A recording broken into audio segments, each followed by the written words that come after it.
एक तो लाइन कटा हुआ, ऊपर से भदवा भदवा आ रहा है। हम लोग क्या पढ़ रहे थे? समांतर श्रेणी, जिसको अंग्रेजी में क्या बोलते हैं? शॉर्ट में एपी। एपी का फुल फॉर्म अर्थमेटिक प्रोग्रेशन। हम लोग पढ़ रहे थे कि सारवंत यानी डी कैसे निकालेंगे।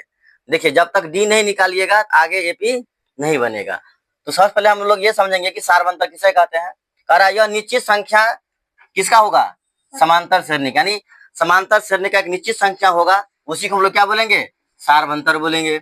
अब कह रहा है कि सारवंतर धनात्मक भी हो सकता है, ऋणात्मक भी हो सकता है और शून्य भी हो सकता है। इसमें कोई टेंशन की बात क्या है? नहीं है। और सारवंतर को हम लोग किससे भी सूचित करते हैं? डी से। कोई बच्चा सारवंतर लिखेगा हिंदी में या कोई अंग्रेजी अगर शॉर्ट में डी लिख दिया तो दोनों का मान क्या होगा? बराबरी होगा। इसको भी हम लोग सारवंतर बोलेंगे और इसको भी हम लोग सारवंतर बोलेंगे, क्योंकि सारवंतर को ही हम लोग शॉर्ट में क्या लिखते हैं? डी से व्यक्त करते हैं।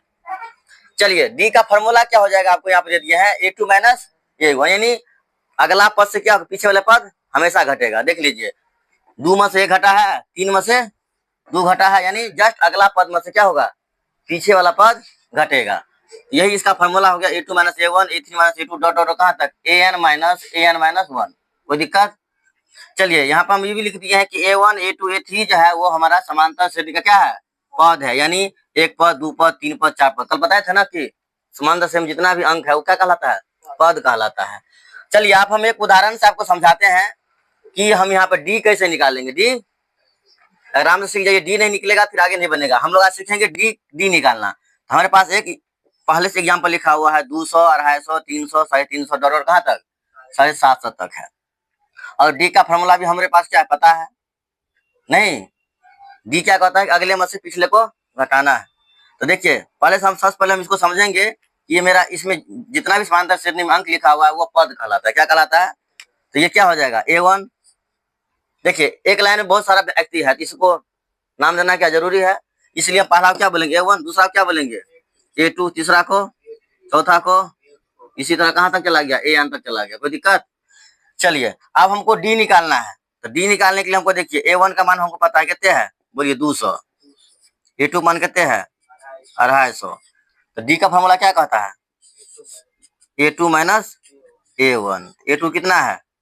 250 और A1 कितना है? 200। कितना निकल गया? 50। अब देखिए 50 निकला ना। अब डी का मान आप कहीं भी निकालिएगा, अगर वो 50 ही आ रहा है सेम, यानी डी का मान सेम आ रहा है, इसका मतलब है यह जो दिया हुआ है वो एपी में है, यानी समांतर श्रेणी होगा। नहीं तो चलिए, अब हम कहीं भी निकाल के दिखा देते हैं। आप देखिए, यहाँ निकाल के दिखा देते हैं हम। यहाँ के लिए फॉर्मूला क्या होगा?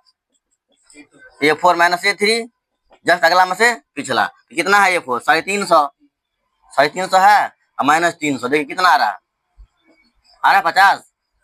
कहीं और चेक कर लीजिए। चलिए, यहाँ चेक कर लीजिए, यहाँ पर क्या फॉर्मूला बनेगा? A3 minus A2। तो कितना हो जाएगा? 300 माइनस 250 है, कितना बचेगा? देखिए, हर एक स्थिति में क्या बच रहा है? अगर डी आपका बार बार सेम आ जाए, इसका मतलब है दिया गया जो अंक है एपी है वो एकदम समांतर श्रेणी में है, एपी में है। अगर ऐसा नहीं आएगा, डी मान लीजिए यहाँ कुछ आया, यहाँ कुछ आया, वहां कुछ आया, तो ये समांतर श्रेणी में नहीं होगा। कोई दिक्कत? आप लोग के लिए अभी होमवर्क है, इसका डी निकाल के बताइए। तो इसका डी निकाल के बताइए। चलिए, डॉट डॉट डॉट, इसका डी निकालिए। अभी बना के दिखाना है, इसका डी निकाल के दिखाना है। डी निकालना है, नोट करिए खटाखट।